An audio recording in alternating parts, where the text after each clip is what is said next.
दोस्तों, आज हम बात करने वाले हैं सोने की लंका के बारे में।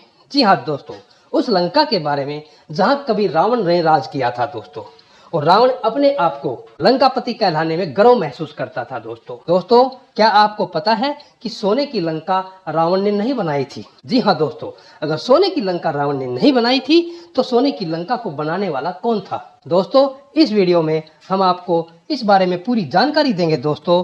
वीडियो लास्ट तक देखना और आपके अपने चैनल को सब्सक्राइब अवश्य करना दोस्तों, रावण को अपनी सोने की लंका पर बहुत अभिमान था। हनुमान जी ने इस लंका को जलाकर राख कर दिया था। लंका की कहानी बहुत ही रोचक है। दरअसल रावण को लंकापति कहा जाता है। रावण स्वयं को लंकापति कहलाने पर बहुत खुश होता था।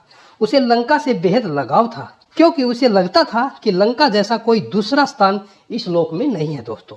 रावण ने लंका नहीं बनाई थी, बल्कि लंका का निर्माण किसी और ने किया था दोस्तों। जी हाँ दोस्तों, भगवान शिव के कहने पर देवताओं के शिल्पकार विश्वकर्मा और कुबेर ने मिलकर समुद्र के मध्य त्रिकुटाचल पर्वत पर इसका निर्माण किया था दोस्तों। त्रिकुटाचल के बारे में कहा जाता है कि त्रि यानी तीन और अकुटाचल यानी पर्वत, यानी लंका का निर्माण 3 पर्वत श्रृंखलाओं से मिलकर किया गया था, जिसके पहले पर्वत का नाम सुबेल यानी सुबह वही स्थान है जहां पर भगवान राम और रावण के बीच भयंकर युद्ध हुआ था।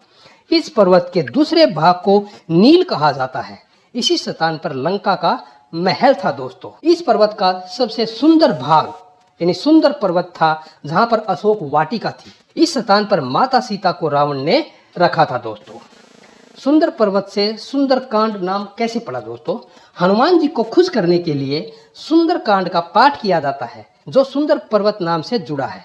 जब भगवान राम ने हनुमान जी को सीता जी का पता लगाने की जिम्मेदारी सौंपी तो इस पूरे अभियान को तुलसीदास ने सुंदरकांड का नाम दिया था दोस्तों। पौराणिक कथाओं के अनुसार लंका का निर्माण भगवान शिव ने माता पार्वती के लिए कराया था। शिव पुराण में इस कथा का वर्णन मिलता है दोस्तों। कहते हैं कि एक बार भगवान विष्णु और लक्ष्मी जी भगवान शिव और माता पार्वती से मिलने कैलाश पर्वत पर आए। ठंड के कारण लक्ष्मी जी ठिठुरने लगी। सर्दी से बचने के लिए उन्हें पूरे पर्वत कोई स्थान नहीं मिला।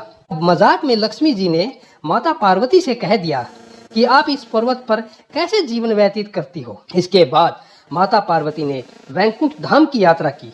वहां के वैभव को देखकर पार्वती जी ने ठान लिया कि वे भी अपने लिए एक ऐसा ही महल का निर्माण करवाएंगी जैसा लक्ष्मी जी का महल है। अपनी इच्छा को उन्होंने भगवान शिव के सम्मुख रखा और इसके बाद भगवान शिव ने विश्वकर्मा और कुबेर को बुलाकर लंका के निर्माण का आदेश दिया दोस्तों।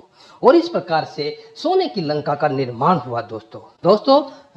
रावण ने सोने की लंका का निर्माण नहीं करवाया था दोस्तों, लेकिन रावण छल करने में प्रवीण था, माहिर था। एक बार जब वह लंका के ऊपर से गुजर रहा था तो उसे लंका को देखकर लालच आ गया। लंका को प्राप्त करने के लिए उसने ब्राह्मण का रूप धारण कर लिया और भगवान शिव के पास पहुंच गया। भिक्षा के तौर पर उसने सोने की लंका की मांग रखी। भगवान शिव ने रावण को पहचान लिया, लेकिन फिर भी भगवान शिव ने उसे निराश नहीं किया और दान में सोने की लंका रावण को दे दी दोस्तों।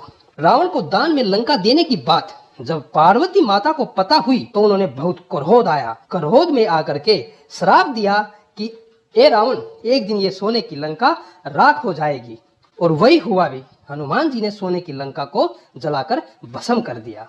दोस्तों, आज मेरे द्वारा सोने की लंका के निर्माण और उसके भस्म होने की जो ये कहानी बताई है, ये बातें बताई है, आपको कैसी लगी प्लीज कमेंट करके बताना और आपके अपने चैनल को सब्सक्राइब अवश्य करना दोस्तों। धन्यवाद दोस्तों।